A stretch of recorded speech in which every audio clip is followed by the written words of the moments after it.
أعوذ بالله من الشيطان الرجيم بسم الله الرحمن الرحيم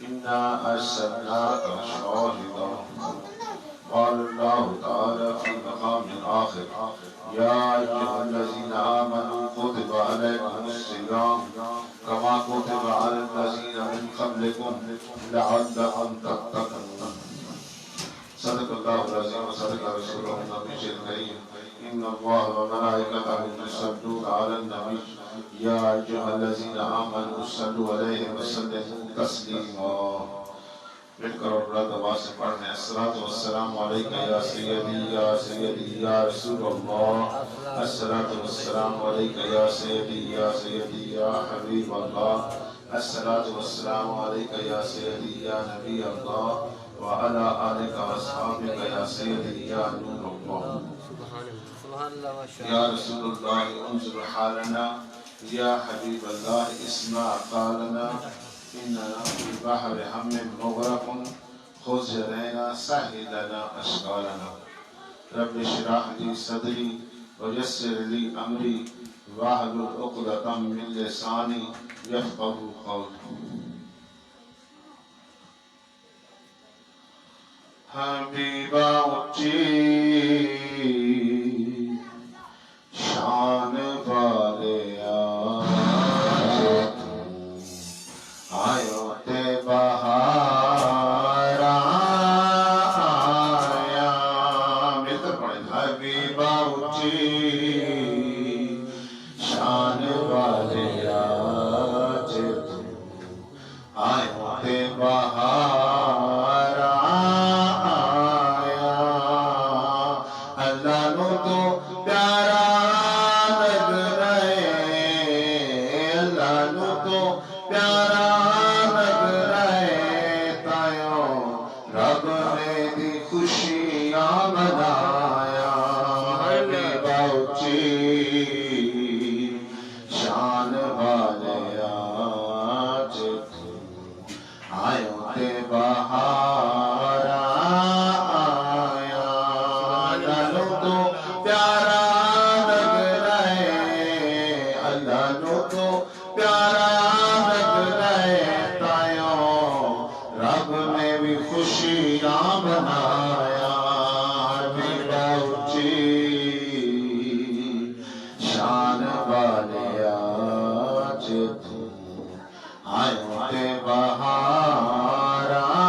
والے آج تو آیو تے بہار آیا اللہ نو تو پیارا لگنا ہے اللہ نو تو پیارا لگنا ہے تایوں رب نے بھی خوشیاں منایا حبیبہ اچھی شان والے آج تو آیو تے بہار آیا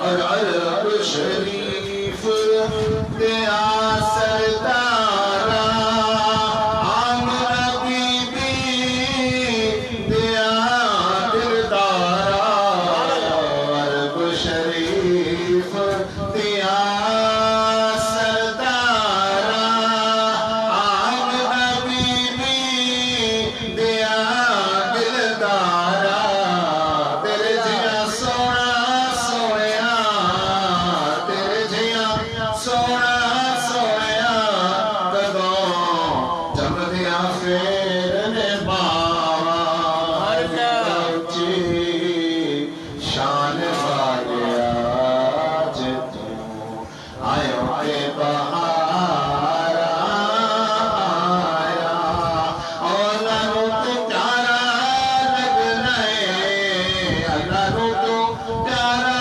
لگنا ہے تایوں رب نے بھی خوشیاں منایا حبیبہ اچھی شان والے آج تو آیو تے بہار آیا اور جس پاسے تسا کیتے اشارے ہو گئے ادھر مست نظارے جس پاسے تسا کیتے اشارے ہو گئے ادھر مست نظارے تے ظلمتاں دے بند ٹوٹ گئے ظلمتاں دے بند ٹوٹ گئے تسا رحمتاں اج برسایا حبیبہ اچھی شان والے آج تو آیو تے بہار آیا اللہ نو تو پیارا لگنا ہے اللہ نو تو پیارا لگنا ہے تایوں رب نے بھی خوشیاں منایا حبیبہ اچھی ماشاءاللہ شان والے آج تو آیو تے بہار آیا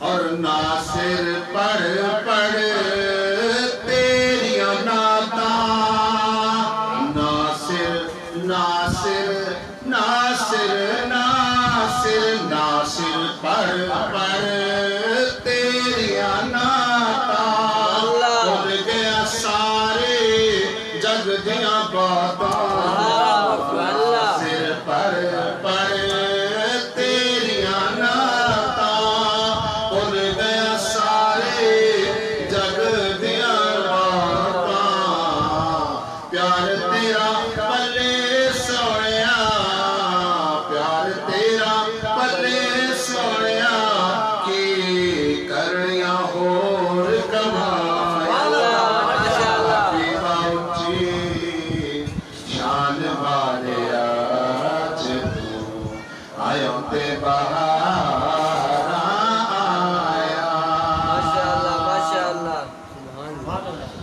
ناصر پڑھ پڑھ تیریاں نعتاں بھول گیا سارے جگ دیاں باتاں ناصر پڑھ پڑھ تیریاں نعتاں بھول گیا سارے جگ دیاں باتاں شان تینوں شان تیری نہیں مکنی شان تیری نہیں مکنی کئی صدیاں مکرن آیا حبیبہ اچھی